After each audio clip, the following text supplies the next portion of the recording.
karena dia akan muncul dengan sendirinya. Jangan pernah berlomba-lomba mencari kebaikan. Warahmatullahi wabarakatuh, sahabatku semua. Alhamdulillah, kini aku telah sampai di Tanah Jawa Tengah.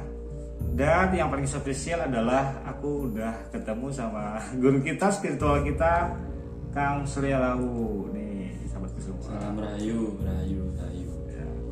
Jadi mumpung kita lagi bisa berbincang-bincang dengan guru kita, Kang Surya Lawu, sekalian untuk menghilangkan rasa penasaran, kita akan sedikit bertanya tentang sosok Satrio Piningit. Nah, ini kalau menurut pandangan dari Kang Surya Lawu sendiri, sosok Satrio Piningit itu seperti apa tuh kalau di pandangan masyarakat atau para spiritual?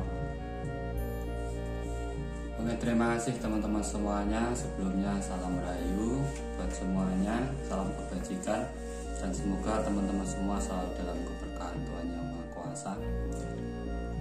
Di channel saya memang mengambil tema tentang sosok Satrio Piningit. Ini memang banyak pertanyaan dari masyarakat tentang sosok tersebut. Sosok ini diramalkan oleh pertama itu Prabu Joyoboyo tentang akan munculnya di akhir zaman, yaitu sosok Satrio Piningit Ratu Adil. Sebenarnya ini adalah konsep untuk membangun kita menemukan seorang pemimpin sejati gitu. Maksudnya pemimpin sejati itu yang benar-benar memberi keadilan dan kemakmuran untuk masyarakat. Nah, sebelum mencapai titik menemukan pemimpin yang sebenar-benarnya ataupun pemimpin yang paham dengan masyarakat, pastinya kan penuh perjuangan. Pasti ada perjuangannya. Nah, para pejuang-pejuang ini yang ingin memunculkan pemimpin yang benar-benar sesuai dengan apa yang mereka impikan, inilah yang dinamakan Satrio Piningit. Untuk katakan seperti pejuang gitu ya. Nah, untuk menjadi Satrio Piningit berarti yang namanya Satrio itu adalah orang-orang yang mempunyai jiwa kesatria. Nah, Piningit itu berarti dia sudah keluar dari belenggu. Mungkin yang selama ini menjadi belenggu dalam dirinya. Seperti contoh, peraturan itu juga belenggu loh. Belenggu. Iya, kita mau melakukan ini salah. Karena apa? Kita belum mampu terbebas dari peraturan tersebut. Ibarat orang ngomong enaknya itu belum merdeka. Nah, gitu. Merdeka dalam arti merdeka untuk dirinya sendiri. Masih ada rasa ketakutan. Iya. Masih kayak terbatas gitu ya, ruang geraknya. Masih terbatasi. Nah, orang yang masih terbelenggu kan tidak mungkin untuk berjuang. Apalagi untuk memakmurkan orang lain, kan tidak mungkin, dirinya sendiri aja belum merdeka. Nah, orang yang belum merdeka tidak mungkin untuk memerdekakan orang lain. Pejuang dulu, untuk berjuang dia paham dulu. Dia pahamnya apa? Sadar diri kalau ini negara lagi dijajah gitu kan. Untuk mereka yang tidak sadar, tidak mau berjuang. Tapi yang sudah sadar, dia pasti berjuang untuk meraih kemerdekaan. Untuk siapa? Anak cucunya. Walaupun mereka jadi korbannya sekarang ibaratnya kan, tapi anak cucu mereka akan menemukan kemerdekaan yang sebenarnya. Dan untuk mencapai kedudukan Satrio Piningit itu, apakah semua orang bisa mencapai itu, Guru? Kalau sebenarnya semua orang itu kan satrio, baik laki-laki sampai atau perempuan. berjuang atau enggak? Iya, lagi berjuang. Nah, walaupun untuk diri sampean sendiri ataupun untuk keluarga sampean itu satrio. Nah, Piningitnya ini sampean bisa keluar dari belenggu atau enggak? Kan gitu. Kalau sampean belum bisa memakmurkan keluarga sampean, ibarat diri sampean, kok sampean bercita-cita ingin memakmurkan orang lain, kan ya lucu. Nah, lucu kan. Nah, dari sosok satrio, dari perjuangan, tapi untuk menjadi sosok Ratu Adil tidak semua satrio itu bisa. Masalahnya untuk menjadi pemimpin itu harus mempunyai wahyu kepemimpinan. Kalau enggak gitu biasanya dari trah pemimpin, ya trah pemimpin. Makanya diramalkan dalam Joyoboyo yang menjadi sosok Ratu Adil adalah Satrio Piningit Pinandito Sinisian Wahyu. Berarti yang mempunyai pengetahuan tentang kenegaraan dan mempunyai wahyu dari Tuhan. Tidak semua satrianya bisa. Tapi kalau untuk berjuang harusnya tetap sama-sama. Tapi untuk menjadi pemimpin ya harus memiliki trah ataupun memiliki wahyu dari Tuhan.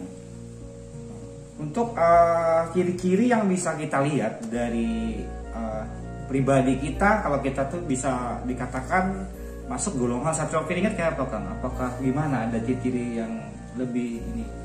Satrio Piningit itu misteri, Mas. Misteri. Itu tidak bisa diakui, juga tidak butuh pengakuan. Nah, bukti dari kemunculannya ini nanti yaitu Ratu Adil. Di saat Nusantara sudah ada pemimpin yang benar-benar sesuai dengan keinginan masyarakat. Nah, ini baru Satrio Piningitnya muncul. Satrio Piningit yang sesungguhnya ya. Iya. Kan tidak mungkin orang berjuang itu teriak-teriak dulu, tidak mungkin. Iya. Berarti dia dalam perjuangan dulu, yang menjadi bukti dari perjuangannya adalah nilainya, hasilnya. Seperti halnya gini, seorang pahlawan nasional, apa di saat waktu berjuang dia diakui pahlawan nasional? Iya, belum diakui. Iya, kan? Karena masa itu saat sedang berjuang. Nah, belum meraih kemenangan. Nah, kalau sudah merdeka baru diakui. Nah, bahkan gitu. Seluruh dunia. Nah, itu namanya pembuktian dulu, baru akan muncul perjuangannya. Sama, kalau di detik ini Satrio Piningitnya sudah muncul, berarti dia ngaku. Bukan dari dari orang lain yang mengakuinya, tapi dari diri sendiri. Nah, seorang pahlawan, orang pejuang kesatria itu yang mengakui orang lain. Karena apa? Itu tadi buktinya sudah ada. Hasil perjuangannya sudah dapat dinikmati orang banyak. Meskipun dia tanpa menyadari kalau dia itu adalah Satrio Piningit. Justru dia tidak akan pernah menyadari. Kalau dia Satrio Piningit. Iya. Kalau dia sudah menyadari, berarti dia satu, mungkin ada yang diharapkan, kedudukan duniawi ataupun nama besar. Karena untuk ini ya, dia mengakuin bahwa dia. Iya, masalahnya sekarang berkembang, Mas. Dan itu diyakini di tanah Nusantara ini tentang Satrio Piningit Ratu Adil. Pengakuan. Nah, di saat orang mau mengaku tentang dirinya, berarti nama besar kan yang dimau. Mau tonjolkan. Nah, orang akhirnya ngikut dia semua. Jadi untuk Satrio Piningit sendiri dia nggak perlu pengakuan, nggak perlu istilahnya kedudukan gitu ya? Enggak.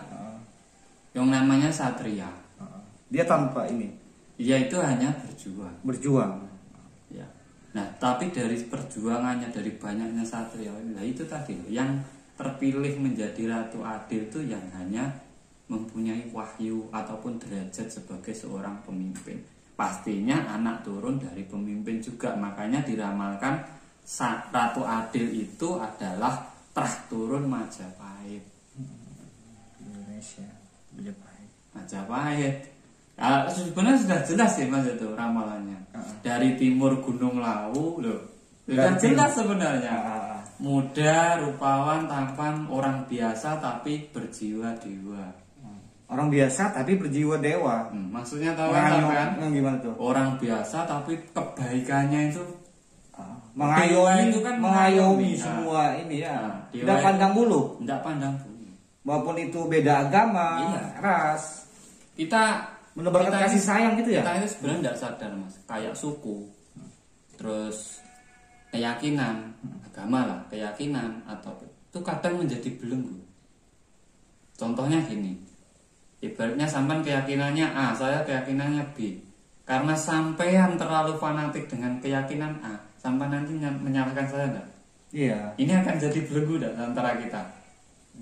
Ya kan akan jadi perbedaan, kayak benteng loh. Jadi benteng. Nah, untuk bersatu kita, untuk saling kasih sayang. Jadi mau ngasih ini, dia beda agama sama aku gitu ya. Jadi itu yang kadang-kadang bisa membuat membatasi ya. Namanya orang sudah merdeka, dia itu tidak membedakan entah mau dari keyakinan apa, warna kulitnya apa, orang yang tergelincir dari jalan yang benar gitu. Nah, itu enggak jadi masalah. Jadi semua itu dirangkul. Jadi satu kesatuan, itulah yang dinamakan Bhinneka Tunggal Ika ataupun Manunggaling Kawula Gusti kalau orang Jawa. Jawa. Nah, ini sebenarnya konsepnya itu hanya konsep Satrio Piningit Ratu Adil itu hanya untuk mengembalikan persatuan dan kesatuan.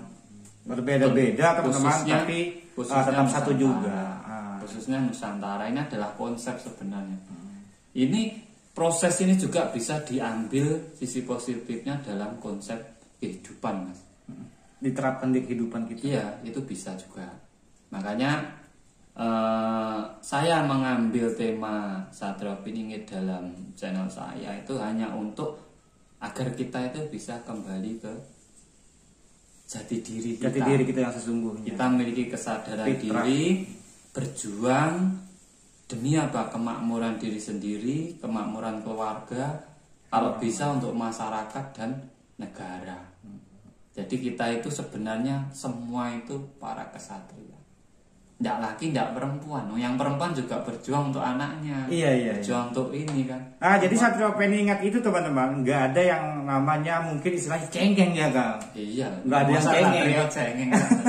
Jadi nggak pernah ngeluh gitu ya. Dia terus berjuang, teguh hati, pantang menyerah. Dan satu tidak butuh pengakuan dan tidak perlu diakui. Wah. Karena dia akan muncul dengan sendirinya dengan hasil yang mereka perjuangkan. Mungkin itu sedikit banyak dari saya bisa membantu teman-teman semuanya. Kita bisa kembali ke pola pikir kita yang benar. Karena hidup ini yang susah bukan kita menjalani hidupnya. Orang hidup itu yang membuat susah, bikin bingung itu bukan karena hidupnya, tapi pola hidup. Pola hidupnya. Nah, karena di saat pola hidup ini memaksa dia untuk mencapai sesuatu yang sebenarnya tidak bisa dia capai, ini semua orang akan merasa menderita. Karena dia sudah hidup itu udah enak kok. Udah ada memiliki segalanya, tapi tidak menyadari ya. Pola hidup dan gaya hidup ini mempengaruhi. Ini seru banget teman-teman. Pembicara ini seru banget nih. Untuk lebih jelasnya, nanti teman-teman bisa langsung subscribe channelnya di Surya Lau Channel ya. Makanya ini kita ada tamu dari Kalimantan, di Jangkar, dibantu teman-teman untuk like subscribe-nya. Kita di sini bukan teman, semuanya teman, kita semua saudara, tapi kita juga saling mengisi, saling melengkapi. Walaupun dia dari Kalimantan, saya dari Jawa, semua ya sama. Kita satu Indonesia. Kita yang penting teman-teman memiliki semangat untuk pengembangan diri ke arah yang lebih baiknya. Jadi saya jauh-jauh dari Kalimantan datang ke sini tuh pengen belajar, menimba ilmu yang manfaat, khususnya buat masa depan kita semua nantinya. Semoga menjadi insan yang benar-benar bermanfaat untuk diri sendiri, keluarga, dan masyarakat banyak nantinya. Semoga semua itu bisa berjalan dengan lancar berkat doa-doa sahabatku semua yang ada dimanapun berada, teman-teman. Pesan saya, jangan pernah berlomba-lomba mencari kebaikan. Berlomba-lombalah menjadi yang lebih baik. Buat siapa? Diri sendiri dulu. Jangan mencari kebaikan. Kalau mencari kebaikan nanti sampan akan membutuhkan pengakuan. Pengakuan dari yang lainnya kalau sampan diakui orang baik. Tapi kalau kita berlomba-lomba untuk kebaikan, bukan mencari kebaikan, kita berlomba-lomba untuk lebih baik dalam diri kita, berarti kita akan terus berusaha untuk menjadi lebih baik lagi. Tanpa terikat dengan pengakuan. Iya, tidak butuh pengakuan. Diakui tidak menambah apa-apa, tidak diakui juga tidak mengurangi Jadi apa-apa. mindsetnya teman-teman yang perlu kita terapkan di akal pikiran kita adalah kita berlomba dengan diri kita sendiri untuk mencapai kebaikan tadi apa Kang? Karena sebaik-baiknya manusia adalah yang berguna untuk yang lainnya, bukan untuk dirinya sendiri, untuk yang lainnya. Itu baru dinamakan hidup. Iya kan? Kalau belum berguna. Berarti kalau dalam agama Islam itu kan ada yang namanya rahmatan lil alamin ya. Nah, itu sebenarnya konsep manunggaling kawula Gusti Bhinneka Tunggal Ika. Itu sebenarnya adalah konsep itu tadi, rahmatan lil alamin. Berarti di situ tidak ada perbedaan, semua sama satu dengan yang lainnya, menebar saling kebaikan, merangkul, saling mengisi, kita saudara. Oke, teman-teman. Kita lanjut di episode yang akan datang. Seru banget sama Kang Surya Lau. Kita akan menambah wawasan-wawasan kita yang lebih mantap lagi. Oke, saya Ki Jangkar mohon undur diri. Sama Terima kasih. Kang Dengan Selau. saya Surya Lawu. Oke, salam cerdas buat seluruh masyarakat Indonesia.